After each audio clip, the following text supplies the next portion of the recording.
On imagine souvent le crime comme une vie d'ombre, ruelle, bar enfumé, nuit sans fin. Mais certains dossiers commencent dans la lumière la plus banale. Un quartier résidentiel, une pelouse tondue, des courses rangées dans le coffre, des enfants qui attendent un père fatigué du travail. Richard Kuklinski a longtemps ressemblé à cet homme-là. Un mari, un père, un voisin. Le paradoxe, et ce qui rend affaire si persistante dans Hall de l'imaginaire, c'est et que cette normalité N n'est pas un décor en carton. Elle est une stratégie. Les sources biographiques les plus fiables décrivent un environnement familial marqué par la violence et l'abus dès l'enfance. Cette origine n'excuse rien, mais elle aide à comprendre une mécanique. Comment la peur, l'humiliation et l'endurcissement peuvent devenir une langue maternelle émotionnelle. Kuklinski lui-même a entretenu une légende noire autour de ses débuts, et il faut s'en méfier. Il a beaucoup raconté, parfois trop, et souvent au bénéfice de son propre récit. Mais le socle d'un foyer violent est documenté dans des synthèses de référence, et il éclaire un point central. La capacité à compartimenter, à vivre deux existences étanches, à présenter une façade stable, tout en nourrissant une vie intérieure froide et calculatrice. Dans le New Jersey des années 1970-1980, l'économie souterraine prospère dans l'ombre des ports, des entrepôts, des routes rapides. Trafic, recel, escroquerie. Un réseau de petites et grandes prédations où elle, entrepreneur, criminel, Nam, a pas besoin être un gangster hollywoodien. Il lui suffit d'être fiable, discret, utile. Kuklinski s'inscrit dans ce paysage. Un homme massif, peu bavard, capable d'inspirer la crainte sans élever la voix. Et surtout, capable de faire disparaître les problèmes. Et dans certains milieux, faire disparaître n'est pas une métaphore. Ce qui fascine les enquêteurs dans ce type de profil, ce n'est pas seulement l'acte, mais la gestion de l'après. Un crime n'est pas un point final, c'est une chaîne de conséquences. Le mensonge, la couverture, l'alibi, la distance émotionnelle. Là où beaucoup se trahissent par l'affolement, Kuklinski semble, du moins après les récits enquêtes, appuyer sur une discipline, ne pas mélanger les mondes, ne pas socialiser hors travail, ne pas laisser entrer le hasard. C'est précisément ce qui le rend dangereux, une violence au service d'un objectif, exécutée comme une tâche. Mais aucune stratégie n'est parfaite. Elle dépend d'un élément fragile, la croyance des autres. La famille croit au père, le voisinage croit au couple, les complices croient aux professionnels. Les institutions, elles, croient aux preuves. Et tôt ou tard, l'écart entre les croyances et les faits devient une fissure, puis une fracture. L'enquête contre Kuklinski ne part pas d'un mythe. Elle part de choses concrètes, des hommes qui disparaissent, des rendez-vous, d'affaires, louches, des promesses de deals, des rencontres de dernière minute. L'important ici, c'est la répétition. Un homicide isolé peut être un accident de trajectoire, une querelle qui dérape. Une série de disparitions liées à un même nom, à un même cercle, raconte autre chose, une méthode. Les récits judiciaires et historiques décrivent un schéma où la cupidité et la peur se mélangent. D'un côté, des victimes attirées par la perspective un profit rapide dans un monde déjà gris, achat de biens volés, transactions non déclarées, opportunités trop belles. De l'autre, un homme qui comprend que ce type de rendez-vous n'appelle pas la police et que la honte ou la peur d'être compromis retarde souvent les signalements. Cette dynamique est classique dans le crime organisé. Le silence est une monnaie. À cela s'ajoute une réalité technique. Certains modes opératoires laissent bas un peu de traces exploitables. Les enquêteurs le savent, les procureurs le savent. Les jurés, eux, doivent en être convaincus au-delà du doute raisonnable. Et c'est là que le dossier devient un casse-tête. Comment prouver quand la preuve matérielle est parcellaire, quand les corps ne parlent pas, quand les témoins ont peur, quand les complices mentent? Ce qui fait avancer un tel dossier, ce n'est presque jamais un détail magique. C'est l'accumulation des incohérences temporelles, des liens téléphoniques, des témoignages croisés, des traces de déplacement, des habitudes et surtout une convergence. La même personne apparaît au dernier moment, juste avant que quelqu'un s'éteigne du monde. Dans l'affaire Kuklinski, les sources publiques évoquent la difficulté de prouver certains empoisonnements, justement parce que certaines substances peuvent laisser peu d'indices ou être confondues avec d'autres causes, ce qui rend la démonstration judiciaire plus exigeante. À ce stade, une question obsède les policiers. Est-ce un tueur de circonstances ou un tueur d'architecture? Quelqu'un qui construit des scénarios, qui pense en termes de contrôle? Les récits d'investigateurs, y compris ceux relayés par des autorités locales, décrivent une personnalité capable de planifier plusieurs problèmes en parallèle, de se méfier de ses propres associés et de considérer toute proximité comme un risque. Ce profil n'est pas seulement violent, il est stratège. Et dans une enquête, un stratège ne se bat pas avec des impulsions, il se bat avec des preuves. Il n'a pas besoin d'être partout, il a besoin d'être intangible. Quand la preuve directe manque, l'enquête se transforme en ingénierie. Il ne s'agit pas de faire parler qu'au hasard, mais de créer une situation où le suspect révèle ce qu'il croit pouvoir dire en sécurité. C'est la logique des opérations undercover. Bâtir une identité crédible, gagner une confiance minimale, obtenir des éléments exploitables et surtout survivre. Les sources institutionnelles du comté de Maurice et des récits historiques décrivent une coopération interagences autour d'une opération appelée Opération Iceman, associant notamment des acteurs étatiques et fédéraux. Cette dimension est cruciale. Un suspect inséré dans des réseaux criminels, capable de violence et de méfiance, ne se traite pas comme un délinquant ordinaire. Il faut des ressources, des équipes, des protocoles, de l'endurance. Le cœur de l'opération, selon ses récits, est la patience, des mois d'infiltration, de présence dans les lieux où se font les affaires, d'observation des codes, des silences, des tests informels. Un suspect comme Kuklinski ne donne pas sa main facilement. Et s'il la donne, c'est parfois pour vérifier si vous la serrez comme quelqu'un du milieu. L'agent undercover Dominique Polyphrone raconte dans une source médiatique centrée sur son témoignage à quel point l'approche devait être calibrée.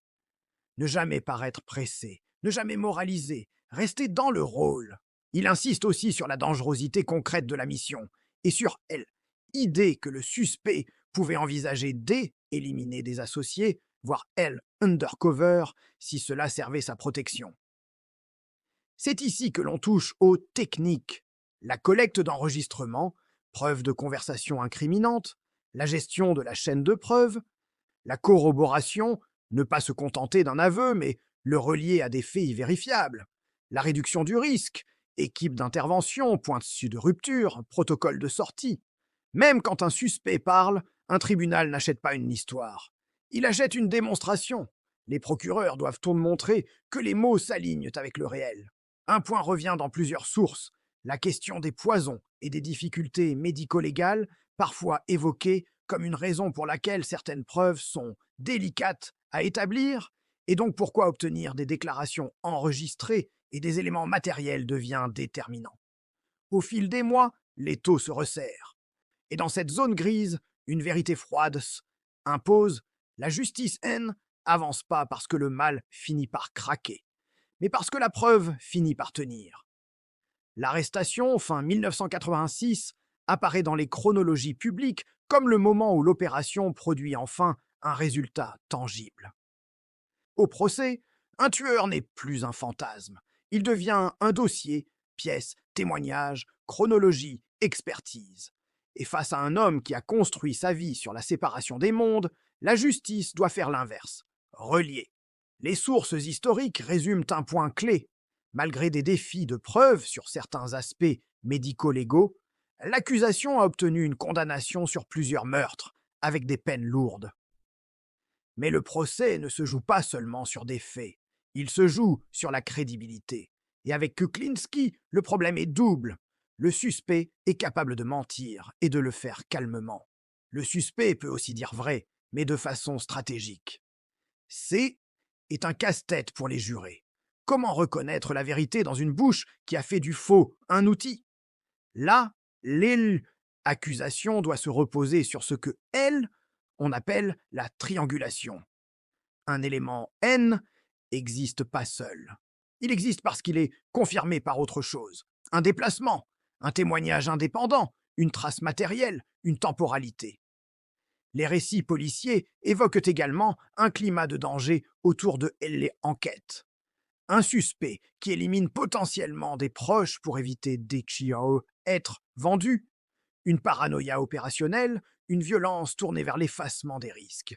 Dans ce contexte, la prudence procédurale n'est pas un luxe, elle est une protection. Et puis il y a l'autre théâtre, celui de la famille.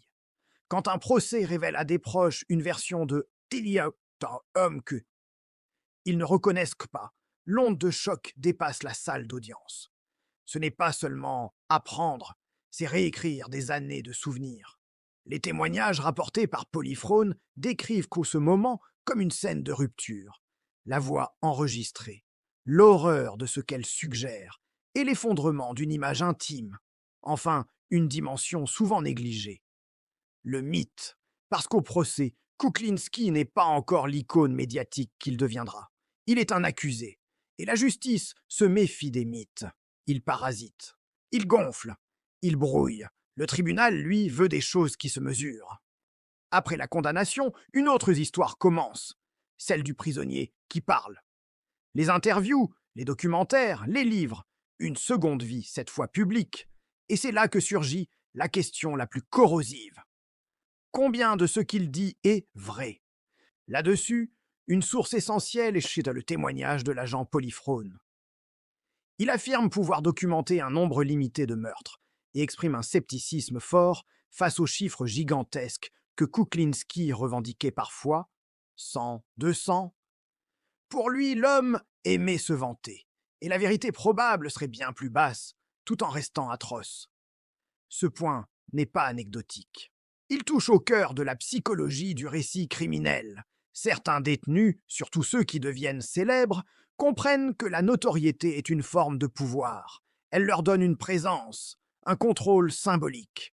En amplifiant, en se plaçant au centre de grandes légendes du crime organisé, ils s'achètent une importance. Ils deviennent un personnage. Des synthèses biographiques rappellent explicitement que des affirmations de Kuklinski, comme des nombres de victimes très élevés, restent non vérifiées. Et pourtant, même si une partie est gonflée, tout n'est pas fiction. C'est là le piège. Un menteur efficace ne ment pas en permanence. Il mélange. Il ancre une invention dans un fait réel. Il parsème de détails justes. Et l'auditeur, fasciné, finit par avaler l'ensemble. C'est aussi dans cette période que la figure de Kuklinski est associée à des productions audiovisuelles, dont des documentaires HBO et à des entretiens avec des spécialistes de la psychologie criminelle. Alors la question Family Man or Cold-Blooded Killer devient presque une question de marketing.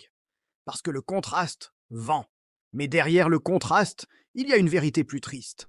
Certains prédateurs ne ressemblent pas à la caricature. Ils ressemblent à un homme qui rentre à la maison. Et c'est précisément ce qui les rend si efficaces. Tout vrai documentaire criminel finit par quitter la chronologie pour entrer dans la tête, sans jamais excuser.